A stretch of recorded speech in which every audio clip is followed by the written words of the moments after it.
Tai apie šildymo sistemų modernizavimą. Dirbu pagrindė su daugiabučiais, tai tiek su renovacija, tiek nauji daugiabučiai. Tai va, jeigu kažkokių klausimų ir dėl naujų daugiabučių, ar ten kažką produktus parinkti reikia, tai galite irgi drąsiai kreiptis. Apie Danfossą trumpai yra pagrindiniai tokie 3 segmentai Danfoss visos kompanijos. Tai grubiai 50% visų pardavimų sudaro galios sprendimai. Tai va čia kas yra į traktorius, į inžineriką sudėti, visokie hidraulikos elementai.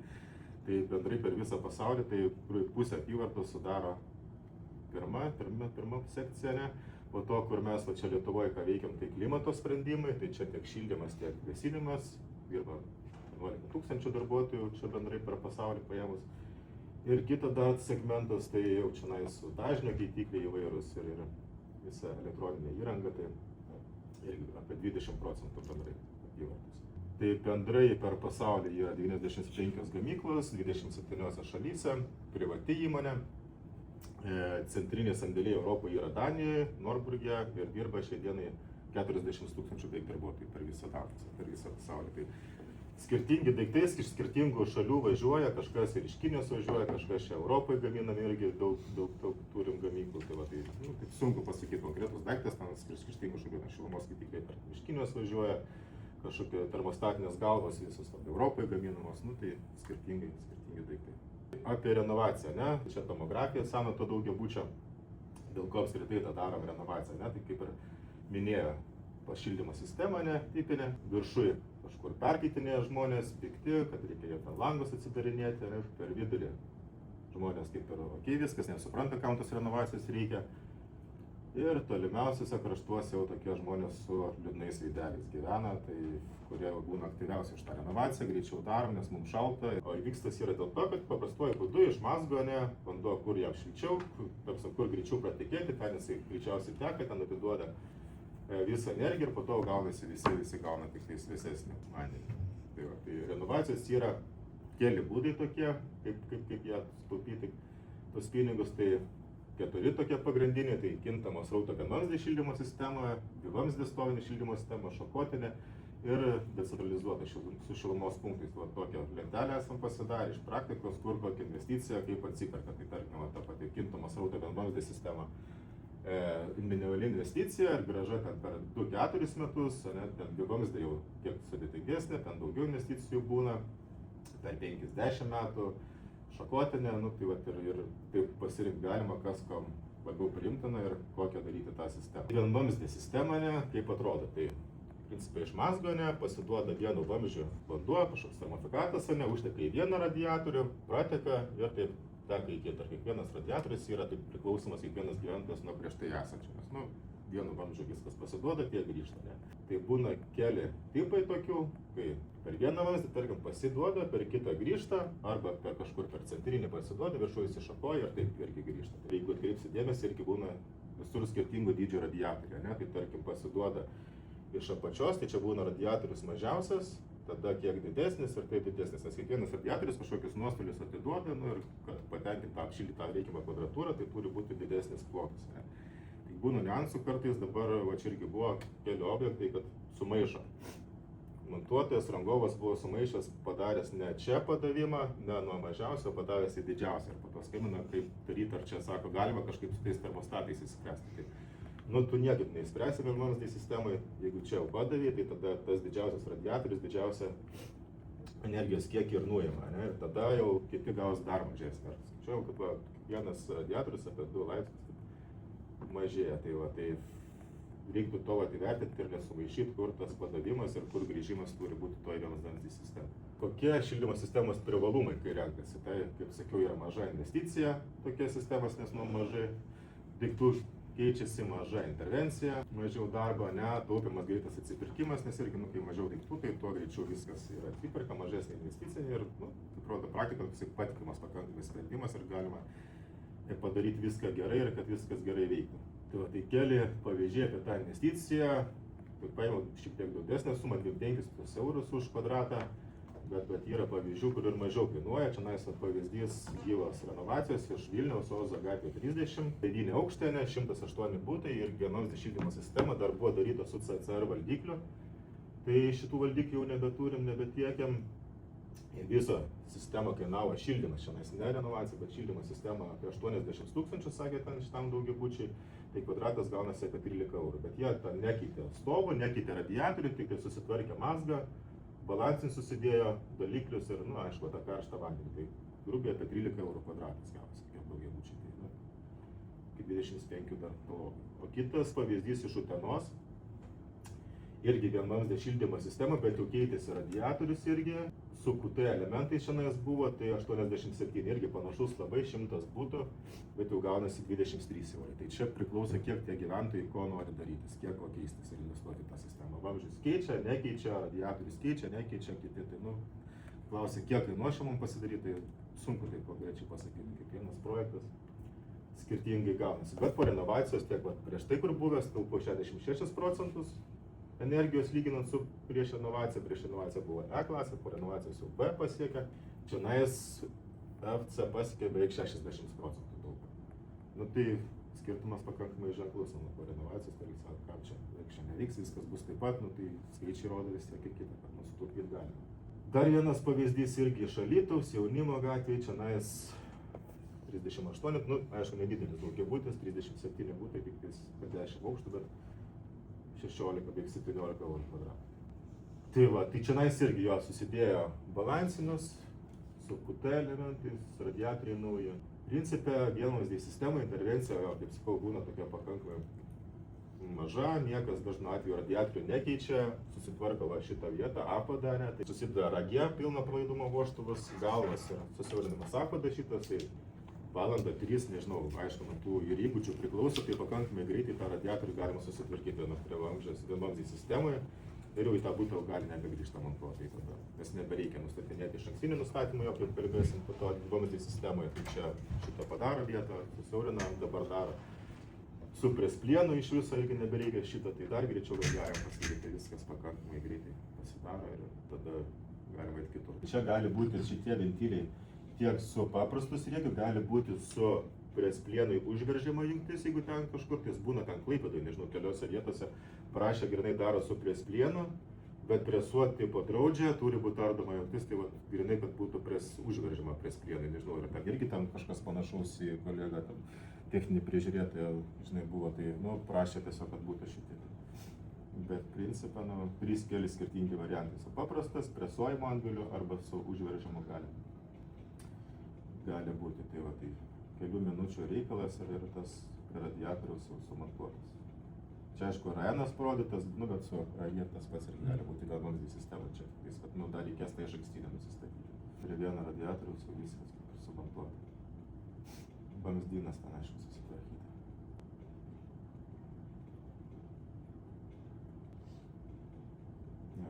Daugiasluoksnis, aišku, ten renovacija, ten tuos su daugiasluoksniu nelabai, čia nebent kažkur naujai, bet irgi toks, prie pat radiatorius gal su daugiasluoksniu toks patikimumas biški, tai sudėtingesnis gaunasi, nulūžt gali kokie vaikai ar dar kažkas, kaip mėgsta, bet pas mane mėgsta prie radiatorius pasikabinti, žinai.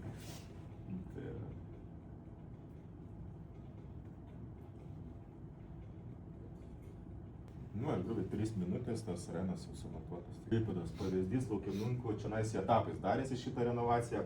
Tai pradžiai stogą apsišildė, ten vieną kampinę sieną, po to nusprendė dar mazgą susitvarkyti. Pradžiai galutinai gavosi, kad ten pilną renovaciją pasidarė, tik tais, kad etapais po truputį ir investicija buvo 36 000 eurų, tai per 3,5 metų jam viskas atsipirko. Tiek balansiniai, tiek evakuojamai, tiek dalikliai. Pakankamai greitai viskas vyksta, jeigu ten taupo. Dėl patikimumo vienvamzdės, tai dabar aišku jos vis mažėja ir mažėja, bet anksčiau čia prieš keletą metų ir kai tik pradėjau irgi tam pasidirbti, tai kažkaip viena pusė Lietuvos būdavo vien tik tais vienvamzdė sistema. Tai visa Ignalina, Visaginas, čionais būdavo visur vienvamzdė darydavosi, tik tais ir konkursuodavo tik vienvamzdė.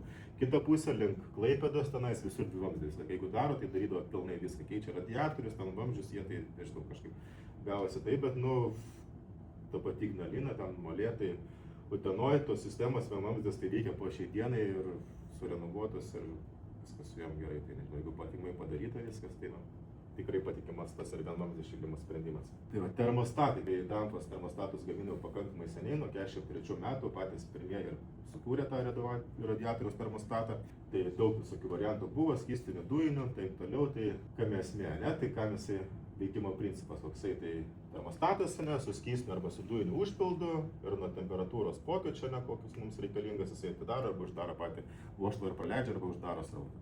Būna rankinių, su kuriais tiesiog mes kažkokį tais nustatom pralaidumą, tai jisai, paprastas vožtuvas neveikia, arba, kaip sakau, su dujiniu arba skystiniu užpildu, tai nuo temperatūros, atidaro arba uždaro. Skystinis taip, dujinis, jo, kiek kitoks, principą, kas užpildyti į tavo silfoną, kur praeitą kartą žiūrėjau. Kam jie reikalingi, ne, radiatoriaus termostatai, tai namas irgi kaip standartiškai būna į skirtingas pusės orientuotas, langai į skirtingas pusės ir kiekvienas tam turi kažkokį dar papildomų prietaisai, kur skleidžia tą energiją ir norim skirtingų temperatūrų. Vienam prie 20 užtenka, kitam 22 ar dar kažkiek tais, tai apie tą temperatūrą turėti kokią norim, tai mums ir reikalingi tie termostatai, kad turėti komfortą maksimalų. Tipai 2 irgi renovacijoje yra, tai su skirtingais temperatūrų apribojimais. Tai vienas yra su maksimalia apribota iki 22, ne, kaip pavyzdys, gali būti 23, ir kitas yra su minimalia nuo 16 iki 28. Čia gal koks skirtumas galvoja galėtų būti, dėl ko taip yra. Tai yra dvi sistemos. Tai tarkim, mes turim sistemą su tais pačiais dalikliais ir be daliklių, su apskaita, be apskaitos. Tai irgi klausiam gyventojų, ką jie darys, kokią reiks sistemą, ar dėsis tos daliklius, ar nesidės. Jeigu žmonės sugalvoja, kad jiems nereikia apskaitos, nedarys tų daliklių, tiek nori taupyti, tai tada mes ribojam iki 22, maksimalios 23 dar gali būti nustatymas maksimalus apribojimas iš gamyklos. Jeigu su apskaita, tai tada ribojam minimalią 16. Tai yra tam padaryta, jeigu, tarkim, nėra tos apskaitos, žmonės pasidarė renovaciją, ir uždedam šitą su maksimaliai iki 28. Tai, kaip taisyklė, vis ir būna atsisukę tas iki 28, iki 5. Tada per tas bendras išlaidas, bendrą sąskaitą visiems išdalina tos skirtumą temperatūros, suvartojimo energijos, kurių suskaičiavo tas bendras šilumos skaitiklis. Kad to išvengti, mes tada apribojam iki 22 arba 23, nes vis tiek bus jie atsisukę tą, kad ekonomija gautųsi, taupimas kažkoksai, tai nešvaistytų tos energijos be reikalo, nes tada atsidarinės langus, tai tada ribojam maksimaliai iki 22 temperatūrą. Jeigu su apskaita renkasi sistemą, tai jau tada žmonės, jie galvoja, pas mane stovi daliklis, o ne radiatorius, tai jau reikia man taupyti, šiandien man pačiam sukėsi energiją. Ir tada jisai, jeigu būtas kažkur tais per vidurį, pastato, namo tenais, 4., 3. aukštas, tai jisai, principė, šiltas būtų ir nuo kaimynų pačių, nuo viršaus, iš apačios, iš šonų prisišildo, jisai tada užsisuktų kitų minimalių 7 laipsnių, o energija vis tiek vartojasi, tai tada vis tiek tos kaštus kažkam išdalintų bendrai per bendrą suvartojimą, per bendrą sąskaitą. Kad jie neužsisuktų minimaliai iki 7 ir negudrautų, negyventų kitų sąskaitą, tada ribojam iki 16. Bet tada jiem leidžiama atsisukti iki 28, nes tarkim būna vieniem per karštą, per šaltą, tai vieniem 24 per šaltą, reikia dar daugiau. Tai tada leidžiama atsisukti kiek jie nori, iki 28, bet jie žino, kad daliklis sukasi, kad jų čia apskaita individuali ir jau jiem priklauso kaip ką daryti. Tai yra 2 tipai, jeigu sistema be apskaitos, tai su maksimaliu apribojimu, jeigu su apskaita, tai su minimaliu iki 16 laipsnių. Jau kartais būna projektas irgi nenurodyta tam, ar su tokia sistema, ar tokia, tiesiog termostatas, o kiek laipsnių būna neaišku, tai tada ir žiūrim. Ar yra toliau tam projekte dalikliai ar nėra. Tai jeigu yra dalikliai, tai tada iš karto automatiškai tuos, jeigu nėra, tai tada kitus deda. Tos galvos jau su maksimaliu apribojimu arba su minimaliu atvažiuoja iš gamyklos apribotos, tai būna, kaip sakiau, iki 21, 22 arba 23 laipsniai. Ir daugiau jie neatsisukinėja. Tai čia sistemose grinai be apskaitos. Su apskaita, tai irgi atvažiuoja jau užriboti iš gamyklos, jau nebereikia nieko daryti, riboti iš karto minimaliai iki 2, iki 16 arba iki 28 maksimaliai. Visokių tų niuansų būna irgi, sako, čia blogai veikia tie termostatai, nors irgi tiek tenka nuvažiuoti pas tuos gyventojus, kai sako, kad čia jūsų termostatai neveikia, nereguliuoja, tai būna atidarytas langas vidury žiemos, o termostatas ant 5 atsukta, ir sako, čia neveikia, čia niekas neužsidaro. Kaip ponia, čia prisukti, tada sako, tai čia dar reguliuoti kažką reikia. Gerai, tai va. Tai. Antivandaliniai termostatai, čia daugiau renovacijų jie laiptinėse naudojami, vedami, kur jau pilnai reikia apriboti, tiek tą apsaugą nuo nuėmimo, tiek temperatūrą irgi apsiriboja, kaip praeitą kartą žiūrėjom, čia irgi specialūs kryžiai dedasi, užsiriboja, kad ten nereguliuotų visai. Nuo nuėmimo, irgi varžtas specialus šešiakampis, dar būna gaištukas, toksai dar irgi užsikiša, kad iš vis tada jiems sudėtingiau, reikia tada pavart, kad ten kažką pareguliuoti. Tokie grynai laiptinėse. Darželiuose dar būna, kai kur deda, ar mokyklose. Šiai dienai yra tokie 5 pagrindiniai tipai radiatorių termostatų, tai premium tie dujiniai, yra AB ir aero termostatai ir 3 skystiniai termostatai, 3 tipai skystiniai. Jie šią atnaujino ir prieš kelis metus Danfoss, tai pagrindė aišku, kai ten buvo jų daug, kad supaprastinti viską, kad dizainą suvienodinti ir plus irgi ES priėmė tokią direktyvą N125 21 metais, kur apibrėžė tą grynai radiatoriaus tikslumo veikimo klasę. Kiekvienas sužymėta termostatą, tik nuo geriausio veikimo iki ten kiti prastesnio. Tai dujiniai 2 tipai, Lietuvoje prekiaujam aero, AVE neprekiaujam, esminis skirtumas, kad AVE galima reguliuoti temperatūrą kas pusę laipsnio nustatinėti, aero kas 1 laipsnį. Esminis irgi dar skirtumas nuo skystinių, kad dujiniai taupo 2 procentais daugiau energijos, čia irgi parodysiu pavyzdį. Turi aklą žymėjimą, jeigu kažkur žmogus su negale, ar nemato tenais to nustatymo, tai ant rietuko yra jau grinai toks pažymėjimas, kad 20 laipsnių, kad žinotų, prilies, čia nustačiau 20 laipsnių ant to yra. Temperatūros reguliavimas dabar kas 3 laipsnis padarytas, veikimas irgi šitų dujinių termostatų, jie reakcijos laikas yra per 10 minučių sureaguoja į patalpos temperatūrą, tarkim, kažkokią pakeitėm temperatūrą nuo 20 iki 24 ar kiek nors ten nustatom, tai jisai per 10 minučių tada tą vožtuvą atidaro, uždaro. Antivandaliniai, kaip jau rodžiau, tai 12 minučių, dėl to papildomą gautą kažkiek tai jie lėčiau veikia. Skistinis reaktai greičiausias 15 minučių, irgi tos pačios visos funkcijos kaip ir dujinio, tiek tas aklas žymėjimas. Redija 18 minučių ir pats paprasčiausias, pigiausias regusas yra per 22 minutės sureaguoja. Tai jo 5 serijos tokios yra, bet šiaip realiai daug tų visokių modulių galima su skirtingais apribojimais, su kitų gamintojų slėgiu, jeigu reikia kažkur tai tenais ventilis vatyras ar su M30 ar TD, dar kažkoksai tai galima pritaikyti, bet kažkurį tai termostatą pagal konkretų atvejį. Dujiniai skirtingi kodai gali būti su išnešamu jutikliu, jeigu reikia kažkur tais radiatorius ten už nišos arba už užuolaidos ir norim, kad ten tiksliau veiktų, nes principė uždedam užuolaidą, čia gaunasi karšta vieta ir radiatorius taip netiksliai veikia, nes dažniausiai būna nusiskundimai, kad šaltas radiatorius ir temperatūros nepasiekia. Jeigu uždegė dar su užuolaida, tai termostatas ten toj vietoj sušyla ir netiksliai matuoja. Kad tiksliau veiktų, tai toks jutiklis išnešamas yra, tai 2 metrus galima išnešti už kitą vietą ir tada tiksliau veiks. Su skystiniais irgi taip pat, kaip sakiau, daug skirtingų variantų, su skirtingais temperatūrų apribojimais čia. Apsaugos nuo vagystės gali būti komplektacijai, kiti sriegiai, kitų gamintojų galima prisitaikyti pagal kiekvieną. Pats pigiausias regusas tai 2 tipai, arba su M30 arba su Danfoss rajungtim greito montavimo. Šiai dienai iš to naujo direktyvą, kur yra ES, tai principė Danfosso vienintelis gamintojas, kur atitinka visos serijos termostatų, nesvarbu, kurią paimsi, tai turi tą sertifikatą. Kiti irgi, aišku, turi tą, tik tai reikia tada pasižiūrėti, kas kuris turi, kur modelis, kur neturi, tai čia pagal projektą.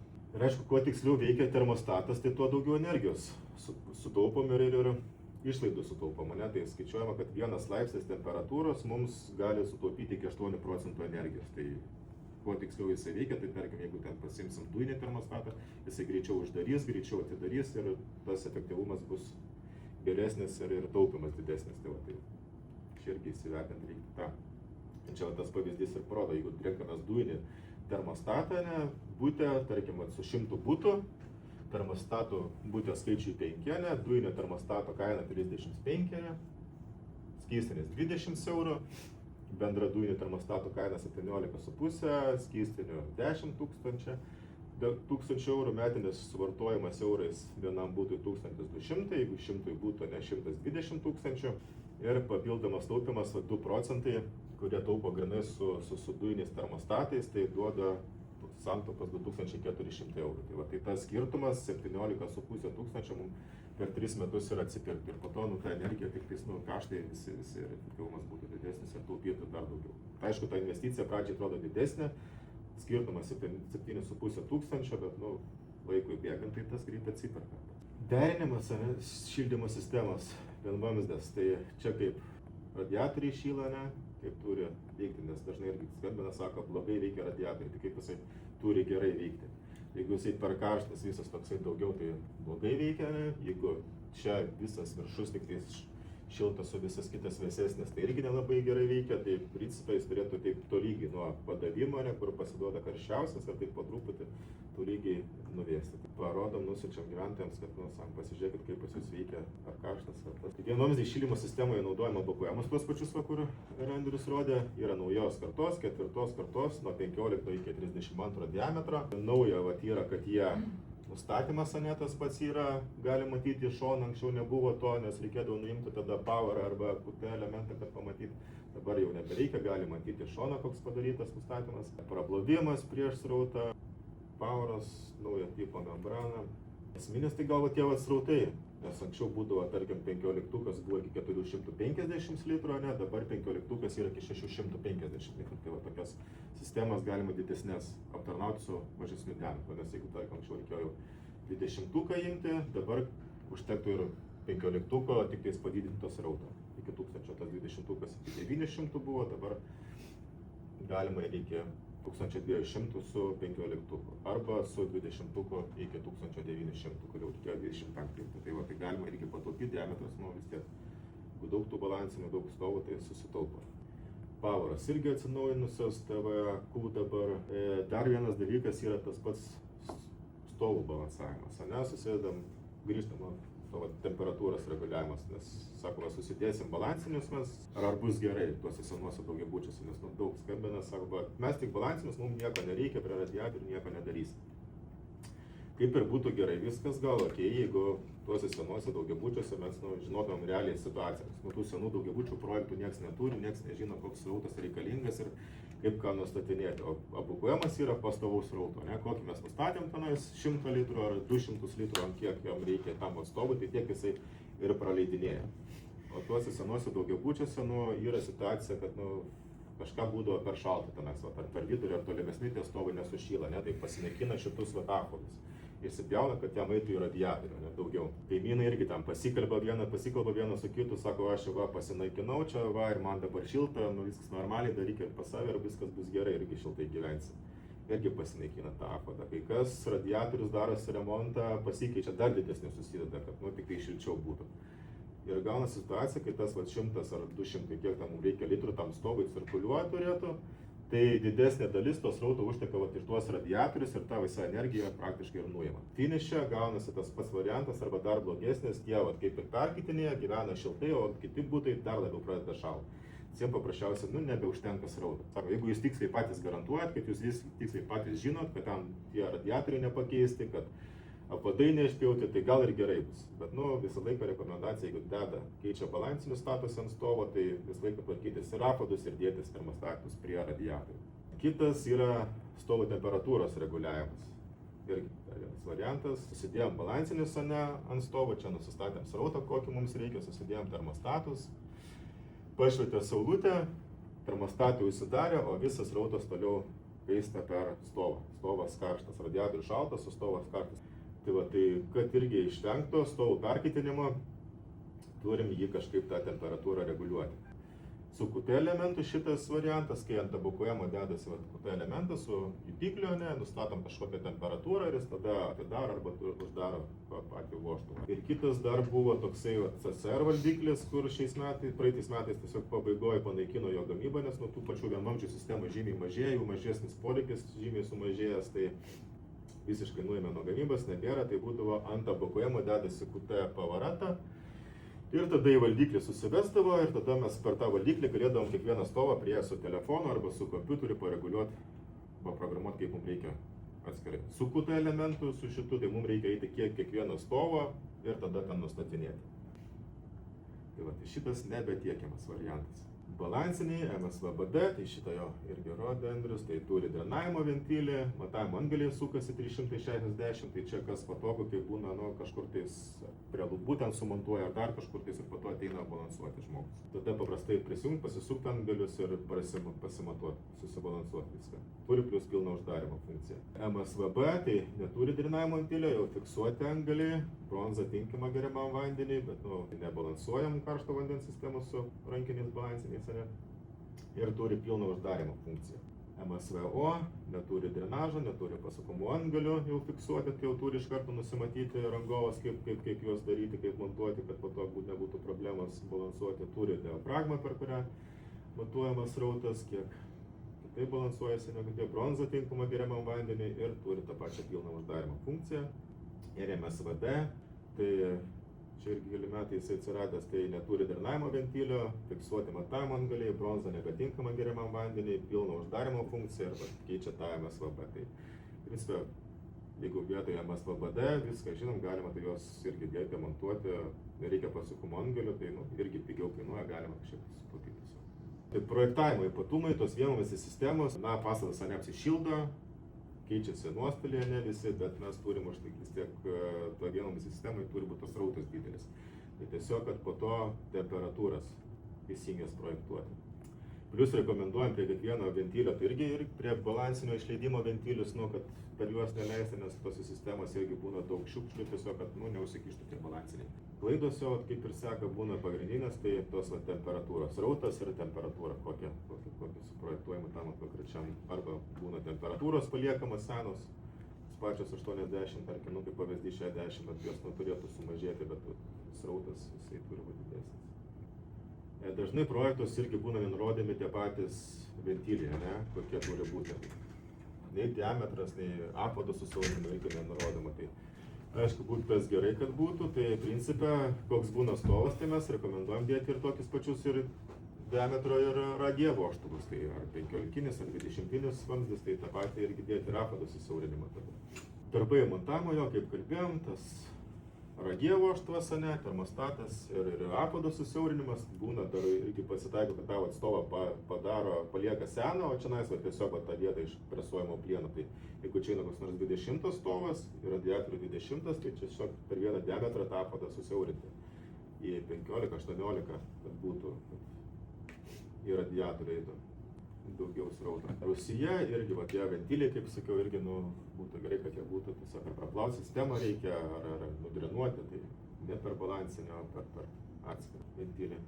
Montuojant, tai pasitaiko pagrindė, kad netitraukia stovo, apvadą netitraukia, tai irgi tada srautas eina daugiau per stovą, nei radiatorių, irgi tada atsiranda problemų su šildymu tiesiog. Rekomendacija bent jau 5-10 cm atitraukti nuo stovo pačio, kad tas srautai bet 30% skaičiuoja į radiatorių eitų ir kita likusi dalis per apvadą. Taip pat išpjauti tuos senus trišakius visus, nes čia būna tokie irgi rutuliniai vožtuvai lygiai įdėti, tai tuos irgi rekomenduojam visą laiką išpjauti, nes irgi jie neaišku, kaip būna nustatyti. Yra dar toksai RTBCB, gyvatėlė taip vadiname. Tokia, tai jinai naudojama, kai yra didesnė temperatūra negu 60 laipsnių grįžtama, nes pasirodo gaunasi taip, tai jeigu didesnė negu 60 ir čia padarysim tiesų vamzdį, tai karštas vanduo čia prabėga, čia kaip ir šaltas turėtų išbėgti, atvėsęs, bet jisai vienas su kitu prasilenkia ir tada karštas vanduo užteka į radiatorių. Tada pradeda daliktis po truputį kažką skaičiuoti, nors realiai naudos tokios labai ir neduoda. Tai kad to išvengti, tai yra toksai galinio srauto ribotuvas, kad karštas vanduo pro čionai prabėgęs nebeatitekėtų į radiatorių ir tiesiog visas jau eitų atgal į stovą. Jeigu mažesnė negu 60, tai tas jau nebereikalingas daiktas. Tas pats RTDBR, kur apvado susiaurinimui, jeigu nepresuojamų plienų naudoja, tai tada palieka tuos senus vamzdžius špiežinius, tai dedam susiaurinimą, kur viduje irgi yra vienu diametru jisai susiaurintas ir daro tą nukreipimą į radiatorių daugiau srauto. Būna taip sumontuota kartais, taip nemontuojamų, radiatorius apačioje, kaip sakant, irgi išvengia tokių dalykų, tai vien čia nepatogu reguliuoti. Ir temperatūros netikslios gaunasi, nes čia vis tiek prie pat radiatoriaus ir čia vamzdis karštas ir tada sušyla greitai termostatinė galva ir uždaro vožtuvą, tai yra paprasčiausiai pasižiūrėti kryptis, srauto.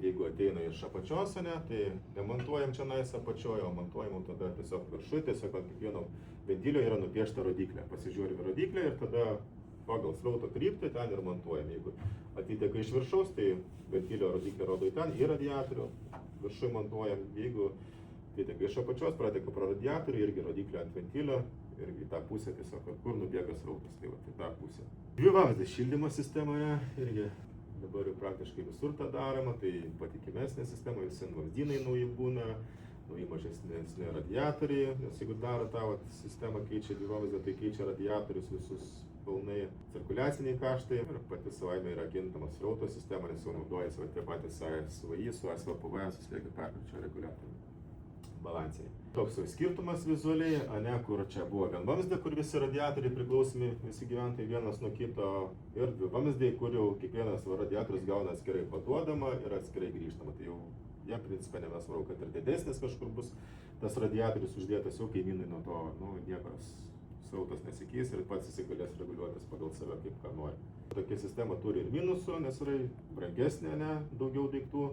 Balansavimas, suderinimas sudėtingesnis, intervencija didesnė žymiai, nes nuo principė keičiasi, kaip sakiau, tie radiatoriai, vamzdžiai, plus reikia ir skylių daugiau prisigręžti, jeigu ten stovom kažkur pasikelti, ir tokia sistema jau žymiai jautresnė purvai, diametrai mažesni, kai vienvamzdžiai rage ten buvo pilno pralaidumo, didesnis srautas pro jį praeina, tai jau visuose rajonuose tai žymiai mažesnis. Šildymo sistema, kokių būna dabar, tai dvivamzdžiai, tai principė visur. Tai čia nepaimsi grindinis šildymas, arba šakotinė ta pati sistema, tai eina tie patys vožtuvai termostatiniai, tiek į kolektorių būna grindinio šildymo sumontuoti, tie patys rajonai su išankstiniu nustatymu, tiek kitose, tarkim, ar daugiabučiuose dvivamzdės, ar administraciniuose ofisuose, darželiuose, principė visur tie patys daiktai yra. Keletas pavyzdžių čia, AFA daro tokius rinkimus kiekvienais metais, šitai reiktų gal atsinaujinti. 3 renovacijos projektai buvo išrinkti, pirmas Vingio 35, čia kiek kainavo jiems. Tai bendrai renovacija šitam daugiabučiai beveik 2 milijonai kainavo, 190 000, 103 butai 13 aukšto, taupimas 63%, ir kvadratas gaunasi šildymo sistema visa, čia mazgas, radiatoriai su plienu, su balansiniais, su apskaita, 2000. Tai kvadratui gaunasi 52 €, dvivamzdį renovuotis taip pat. Ir prieš buvo E klasė, po B. Kitas pavyzdys irgi iš Klaipėdos, beveik 800 000, čia aišku mažesnė žymiai, ten 103 būtai, čia 44, 133 000, bet kvadratui 45 €. Kai vienvamzdį ten buvo maksimaliai apie 25 €, tai šitą dvigubai brangiau gaunasi, daugiau. Aišku, tų daiktų keičiasi daug, tiek radiatoriai, tiek mazgas, vamzdžiai, visi plieniniai, viskas eina. Iš Telšių irgi pavyzdys, 43 € kvadratui, 76 būtai. Taupimas, sako, irgi su pirmininku to ryškiai šnekėjau, tai sakė, mes taupom tikrai 60, nes čia iš apos puslapio ištraukti tie taupimo, kiek suvartojimai, tai po renovacijos, sakė, mes taupom tikrai palei 60, sako, čia nesąmonės rašome. Tokiam kainavo irgi pasikeisti 56 būtai 170 000 šildymo sistemų. Irgi radiatoriai, vamzdynai, balansiniai, punktas, žodžiu, viskas. Tai va, projektavimas, tai kiekvienam radiatoriui jau mes dedam RAN vožtuvus, kurie visi turi tuos išankstinius nustatymus ir mes kiekvienam sureguliuojam radiatoriui srautą, prie kokio reikia. Tai būna, kaip tu ir skaitan ant dėžutės būna tas nustatymas, tai galima pasižiūrėti arba programėlę, ar dar kažkaip, bet kiekvienam radiatoriui mes turim jau nustatyti tą srautą pagal jo galingumą, koks jis reikia pagal slėgį, pagal temperatūras, kokias grįžtama paduodama ir tą pat nustatom. Tai kartais, jeigu reikia, galim ir mes tą padaryti, atsiunčia projektą, tai padarom nustatymus, tos suskaičiuojam prie kiek paskali, koksai diametras, koks turi būti nustatymas ir kokia galia ten pagal galę. Tai jeigu kažkam reikia, tai galite jo atsiųsti, pasižiūrėsim, padarysim. Tų RAN vožtuvų yra skirtingų variantų, kaip sakiau, tiek supresuojamų, tiek tiesus, kampinis gali būti, su srieginiais arba tom veržemom jungtim prie sklienų, kur reikia, arba iš sienos, jeigu išeina vamzdis irgi toks kampinis, tai visokių yra variantų.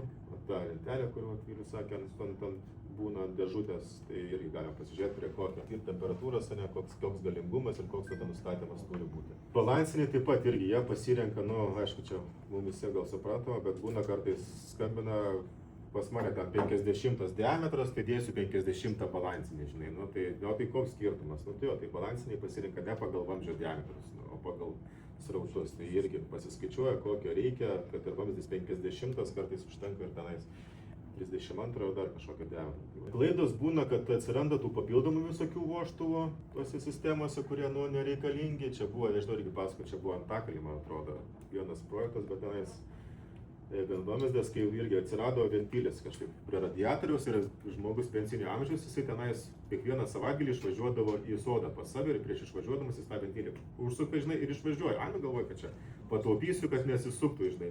O jisai net nesugalvoja, kad jisai, kai uždaro pas save srautą, tai jis uždaro visam tam stovui, uždaro, žinai, tą srautą. Ir kaip tik savaitgalį, žinai, tada pradeda visi skųstis. Kodėl čia taip pat šaltas? Ar paprastą dieną kaip ir viskas gerai, normaliai, kai tik savaitgalį, sako, problemas. Niekas nebešyla šalta. Nu tai kol ten išsiaiškino, kad buvo tokių ventilių atsiradę sistemoje pas jį. Ir žmogus, nu ką, jisai nepagalvojęs, jisai galvoja, čia sutaupysiu, žinai, čia viskas gerai, kam čia tą šilumą leisti per langą. Balansinį irgi ant stovo ten kažkur, tai kaip ir aišku, gal smagu būtų ten visur kažkur pridėti jų kuo daugiau, bet jie, nu, tiesiog nereikalingi. Dėl termostatų, irgi klausimas, kaip juos montuoti. Tai pasikartojant, kad taip, nu, nerekomenduojam. Čia irgi ta karšta vieta negaunasi, kyla temperatūra į viršų, čia yra vamzdžiai šilti, tai, nu, greitai užsidaro, termostatas užspaudžia, ne, ir tada nebetiksliai veikia. Visada rekomendacija, kad žiūrėtų į priekį termostatinę galvą. Montavimas, jo, čia balansavimas, ne, tai tos pačius renus visų pirma nereikia nusistatyti tos nustatymus ir po to tik tais balansuojam. Ne? Tai atrodo paprasta, bet yra ten reikalų. Tiek termostatinės būna nenuimtos, kai irgi atvažiuoja balansuoti, tiek RN išankstinės nebūna nustatytas. Sistema nenorinta irgi sako, nešyla, ten srauto nėra, nu tai irgi oras dažnai būna problema, tai turi būti norinta sistema, kaip to balansuojant siurblys ant maksimumo, pastovios kreivės, ne, sunumeruoti stovai, nes irgi būna atveju, ten, kai eina, balansuoja, ten, kai tuose senuose daugiabučiuose, rūsiuose būna uždaryta kažkur tais, nu ir kažkur tais rūsy, vienam sandėliukė lygės balansinis. Būna užrakintas, nu tai visi kaip galvoja, tai užrakintas tenais, kaip ir gal ir nėra, nu kaip ir jeigu užrakinta visi atrakinti, vienas užrakintas, gal ten nieko nėra to balansinio, ir visur prabalansuoja, žiūriu, o dar vienas turi būti. Tai va, tai stovai sunumeruoti, tada visiems aišku, kad turi būti ten, kaip pavyzdys, 10 stovų, 20 ar 30. Ir aišku, einam iš eilės darom, ne, ir po to protokolas, kad viskas padaryta. RADV, principai jo, yra RENas ir slėgio perkaičio reguliatorius viename. Tai iš viršaus REN, iš apačios SV. Kokio dydžio, nu tai kaip ir šitie prieš tai toks sudėtingas klausimas, kaip ir rekomendacija iki 60 kPa, bet nu, va, yra objektų, kurie didesniai žymiai veikia. Bet, nu, šokios mokyklos, darželius, tai galima principą ir be balansinio ant stalo padaryti nedidelį su RADV. Nustatymai išankstiniai, skirtingos versijos būdavo, tiesūs, kampinis, diametrai skirtingi, dabar yra ir iki praeitais metais šitie RLV KDV, kur grynai prie apatinio pajungimo radiatorius naudojami, kur termostatas jau ant pačio radiatorius dedasi, arba VHSDV, kur prie gyvatuko kažkokio gal galima panaudoti, bet irgi nuo šildymo sistemos, ne nuo karšto vandens. Gali būti ir apdaila kažkokia tais balta, chromuota, skirtingi tipai, padavimas iš vienos, padavimas iš kitos, gali būti kampinis, kairinis, dešininis, tai čia pagal situaciją prisitaikyti. Taip atrodo su balansiniais stovai, daugiabučio, ir su RADV, tai ant stovų balansiniai nebesideda niekur, vienas gal ne, kažkur tai surusy bendram srautui pasimatuoti su RADV. Galima prisijungti, kaip prieš tai rodė Andrius, prie RADV ir pasimatuoti, pasibalansuoti tuos srautus. Tas punkto tinkamas sureguliavimas irgi renovacija būna klausimų, tai iki 35 kW, tai mažokai, toks optimalus 35-50, jeigu virš 50 kW, tai irgi jau kažkas tai negerai, reikia eiti reguliuoti, žiūrėti, matuoti temperatūras, pasitikrinti. Ir aišku, pats punkto reguliavimas, derinimas visas, tai čia kaip atrodo prieš derinimą, prisijungus prie CL, kaip atrodo, ir kaip atrodo po derinimo viso sistemą.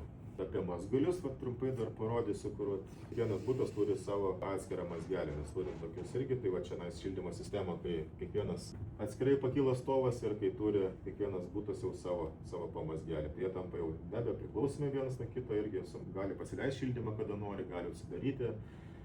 Vamzdynų skaičius sumažėja, komfortas irgi gyventojas, kaip sakau, gali ten sugalvoja, dar ten rudenį, kažkurio mėnesį jau kažkam šalta, tai jisai savo gali atsisukti, pasileisti šildymą. Kiti laukia, kol bendrai tradicinėse sprendimuose. Legionela irgi karšto vandens irgi sprendžia. Tokį turim sprendimą, gamina irgi tampas jau pakankamai seniai tos įvairius mazgelius. Tai turim naują, prieš tai buvo EvoFlat tokie va taip atrodė, dabar yra EvoFlat 4 kartos, nauji mazgai būtams grinai, lengvi, naujas dizainas, sveria iki 10 su biški kilogramų, izoliacija nauja, taupo irgi daugiau energijos, principą gali pakabinti vienas žmogus, pajungti. Taip atrodo iš vidaus. Tai principė tokie 3 pagrindiniai modeliai, EvoFlat M, F ir W. Pirmas skirtas karštam vandeniui grindiniam šildymui, karštas vanduo radiatoriai ir tik tais karštam vandeniui. Tai 3 tipai, bet tų variacijų principė su skirtingais šilumokaičiais, ten skirtingom galiom, tai iki 140 su virš gali būti tų modelių skirtingų, kiekvienam irgi pasirinkti kokį individualiai nori. Aišku, tokių projektų, kur naudotų tos mazgus, nėra labai daug, bet tas parodė Klaipėdai, čia Vilniuje kelis, Kaune yra. Ir aišku, turim punktus, čia Kęstutis kitą kartą daugiau pasakos. Jeigu kažkur tais būna, dabar ir atskirinėja tos daugiabučius, ant vieno mazgo būdavo sujungtas, dabar vienas daugiabutis ir kitas ir per trasą sujungti būdavo, bet jau čia Vilniuje keli projektai. Tai atskirinėja, daro kiekvienam name po punktą ir būna nėra vietos, kur remontuoti. Tai principė tokie kompaktiški punktai gali būti kažkur tais ar po laiptais, ar dar kažkur susimontuoti. Tokie irgi yra kompaktiški irgi, aišku, tam tas turi daug tų skirtingų dydžių irgi jau tam turi gamyklinės. Tai ir kaip būna irgi tokių padaryta tų renovacijų, ne, tai su tais vamzdžiais ir plastikinių panaudoja, ir tokių būna. Sakant, ir čia ir antivandalinę sumontavo, gal turėjo, čia ir tie vamzdžiai plastikiniai, bet vis tiek įdėjo apvadą susiaurinimą dar. Čia gal nežinojo, kur kryptis eina, nežinau, bet patogių visokių būna. Būna sumaišo balansinius, vienvamzdės į dvivamzdį arba atvirkščiai, arba sumaišo paduodama sugrįžtamu. Tai tų visokių variantų būna. Tiesa, kaip rodžiau, šitas irgi variantas, termostatas sumontuotas. Išankstiniai nenustatyti termostatinių dažnai būna. Daug bijojo, kad sumaišyti tos kryptis į radiatorius, iš radiatorius, kur pasiduoda, kur kas jo, arba buvo sumaišę, gal tai irgi taip pat tiesiog suvedė. Tokių variantų būna. Evakuojama tai jo, čia vienamzdė sistema, tai galima įmontuoti, nes šitam nėra rūsio, tai būdė sumontavo. Tiesiog, čia tokių raizgalinių irgi taip. Kad išvengtų, tai tas mums ir duoda gal tas projektavimo ta užduotis teisinga, tiek patys termostatai nusirodyt kokią sistemą, kokią tiksliau turi būti, ar su apskaita, be apskaitos ir kokios tos temperatūros turi būti, ne, balansiniai kokie, srautas, aišku, tas irgi duoda savo nurodymą konkrečiai. Kuo tikslesnė aprašyti, arba tie patys termostatai, ar vožtai balansiniai kokius naudoti, tada ir paprasčiau visiems būna, tiek rangovams, tiek gyventojai žino, kaip kas ir paprasčiau ir subalansuota, tada visiems paprasčiau, jau žinai viską, kas kaip turi būti. Vizualiai matosi, kaip tvarkingai padaryta, tai tas pats ir stovas atitrauktas, kiek reikia, ir čia apvadas sutvarkytas, ir visai kitaip atrodo. Tas pats karšto vandens sistema irgi. Trumpai dar apie ELI, nežinau, tai yra elektroniniai termostatai, nekalbėjom, tai parodysiu, kas nori dar tiksliau reguliuotis tą temperatūrą ir naujai tai turim Danfoss ELI.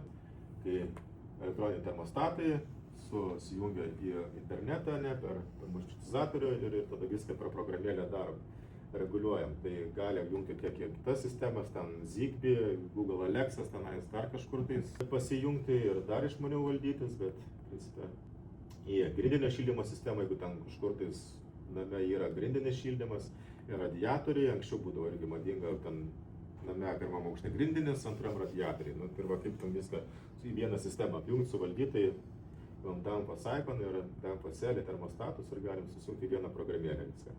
Tai tokią sistemą galima padaryti iki 120 tokių tinklo sąsajų į dieną. Į vieną tinklo sąsają 32 termostatai susijungia ir tada sustiprintuvų 128, tai pakankamai dideliai dabar. Čia po karantino irgi buvo labai suaktyvėję, visi darėsi ofisuose arba viešbučiuose, ten kaip reguliuoti, užimtumas nedidelis, dalis pradėjo dirbti iš namų, kiti iš ofisų, temperatūras reikia reguliuoti, reikia taupyti, darėsi dėjosi visi. Malytojimo birželį dabar padarėm irgi praeitais metais, kur viską valdo grinai su elektroniniais termostatais. Ir viskas per programėlę. Vyksta prijungia prie routerio, prie interneto ir tada jau susikonfigūruojam tenais, ar jeigu turim grindinį turim, arba susivadinam termostatus pagal kambarį, ten virtuvę, miegamasis, svetainę, dar kažkaip, tai ir kiekvieną galima atskirai programuoti. Tai elektroniniai termostatai, tai jie principė veikia iš karto, ne kaip ten dujinis per 10 minučių, ar skystinis ten per 20 minučių, jie jau iš karto momentaliai uždaro, atidaro.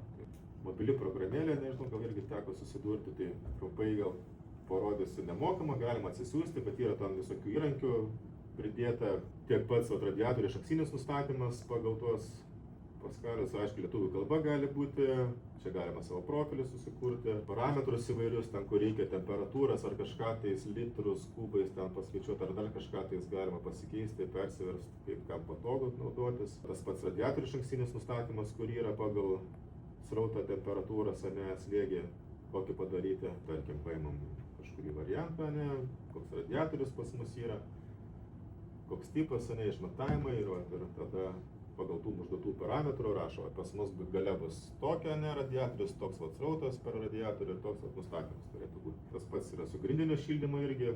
Kolektoriais, Danfoso grindinio šildymo kolektoriai irgi su išaksiniais nustatymais, kaip mes kiekvieną kontūrą subalansuojam, kad šiltų to lygiai vienodai.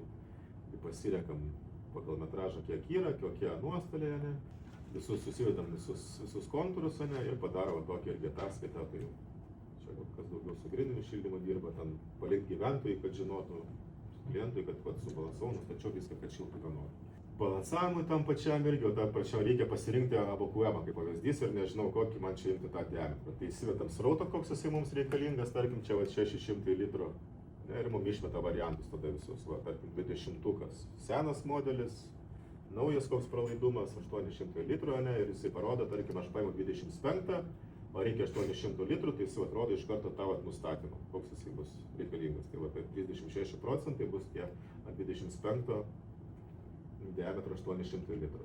Visas pilnas maksimalus 2200 litrų. Tai čia galima pasirinkti ir tos pačius evakuojamus, kokius reikia pagal srautą.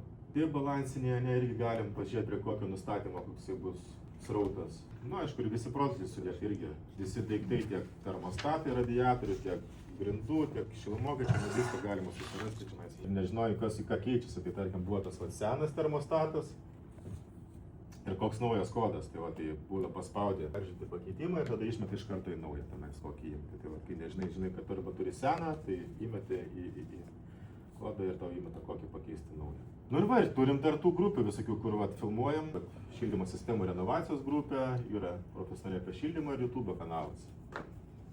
Tai galima ir tenais pasižiūrėti.